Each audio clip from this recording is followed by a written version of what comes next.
Hi, this is Amanda Barnes, and this is my considerations for English language learners evaluation for the TESP 350 assessments in special education.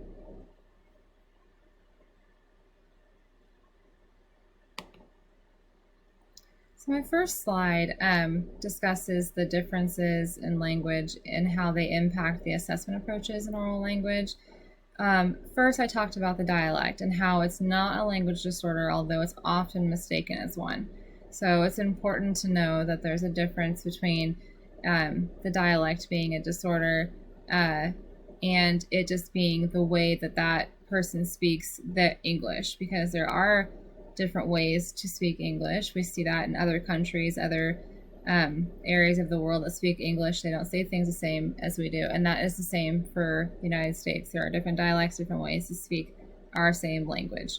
So to establish the characteristics of the dialect, it is important to do that before you assess a student.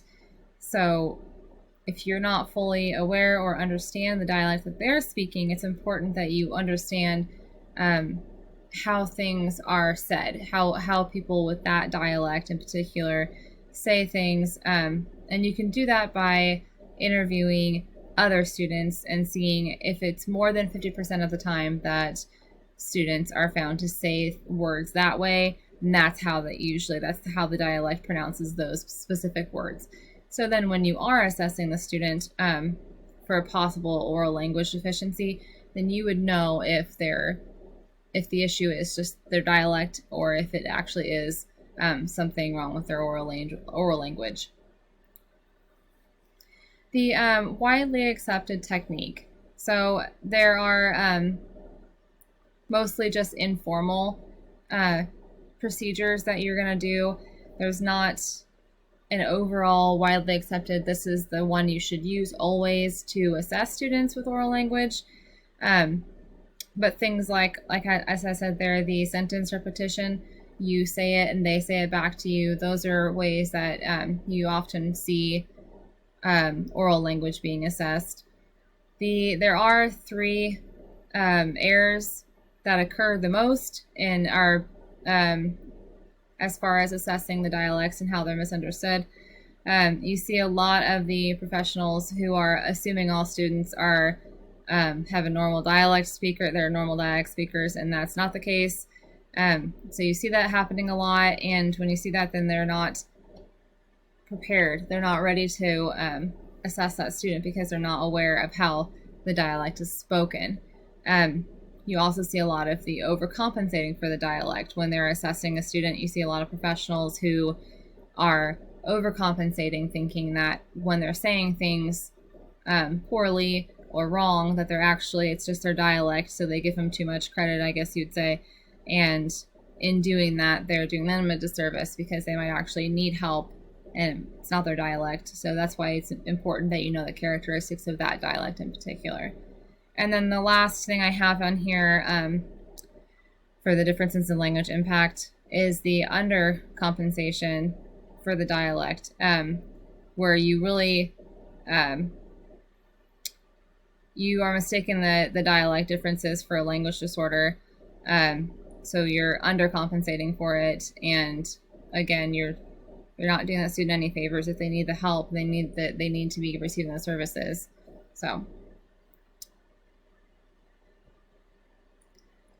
the next slide that I have is intervention options for English learners.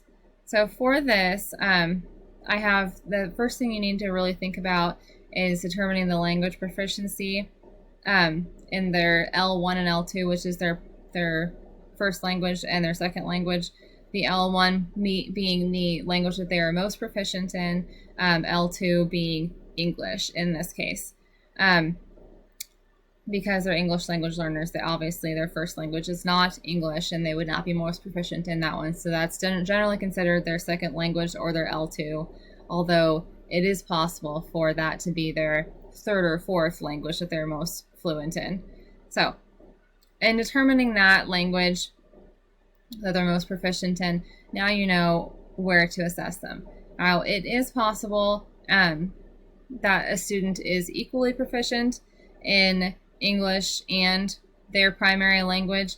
And in that case, you would want intervention assessments to be done in both languages. It's just the best.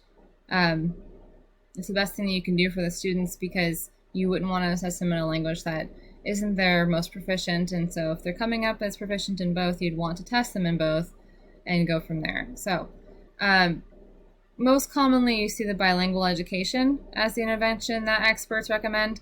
And there are more than 2 models, but the models that I have listed here are the most common. And those are the transition models and the full bilingual models. The transitional models are what they sound like. You begin in your primary language in your L1, and your intervention and your education are being taught and instructed in that language, and you are beginning the process of transitioning from that language to English being your primary instructional language. So the full bilingual model, is again what it sounds like. You are from the get-go, you are taught and instructed in both languages, and that continues. And that's really the preferred if it's possible, because being bilingual, throughout your life would be very beneficial, especially in the United States. You don't see as many people speaking a second language. If English is their primary, you don't see a lot of them speaking a second language as they should, especially in education. So it would be beneficial throughout your career if you could maintain both languages fluently. The last thing I have on here for this, is that the ESOL, which I kept having trouble remembering exactly what that was, stood for, not was, but it is the English speakers of other languages. And so I have that there are that and other programs that are slowly replacing, let's take that to the side so you can see me a little bit better, that are slowly replacing the bilingual education. You just don't see it as much in schools anymore. And it's really being replaced by these intervention programs, the ESOL and the English intervention programs that they're coming up. A lot of it has to do with No Child Left Behind, and they're slowly kind of phasing out the bilingual education, which is a shame. But you don't see a lot of instructors who are able to teach that as they should, or that maybe they don't have the criteria or the credentials that they should for teaching those programs. And so unfortunately they're kind of being dismissed and set aside.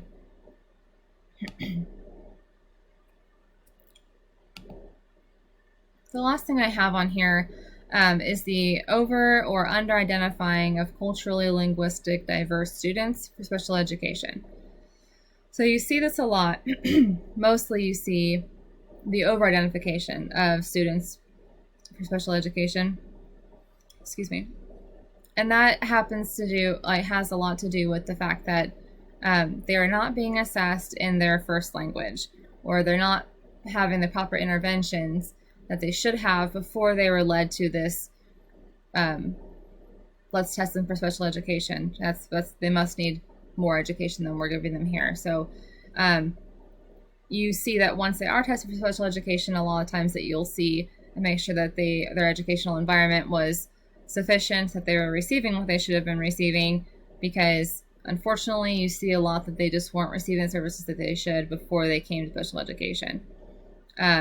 There is also under-identifying, and that would be assuming that the problems that they're having in school are just language barrier, and that more instruction through language and English learning is going to be what they need, when it might actually be a deficit that requires special education services. I have here that the number of English language learners is increasing. However, educators still aren't getting the information that they need to support their students. And that, again, as I said before, a lot of teachers are just not credentialed. They don't have the credentials that they should have, or the services or training that they should have to be teaching these English language learners. Some of them are just not just aids, not just things like that, but they're just assisted services that they're receiving when they should be receiving primary services for those things. So that's why you see, among other reasons, that's a lot of reasons why you see the over and under identifying of culturally and linguistically diverse students in special education. Thank you for watching.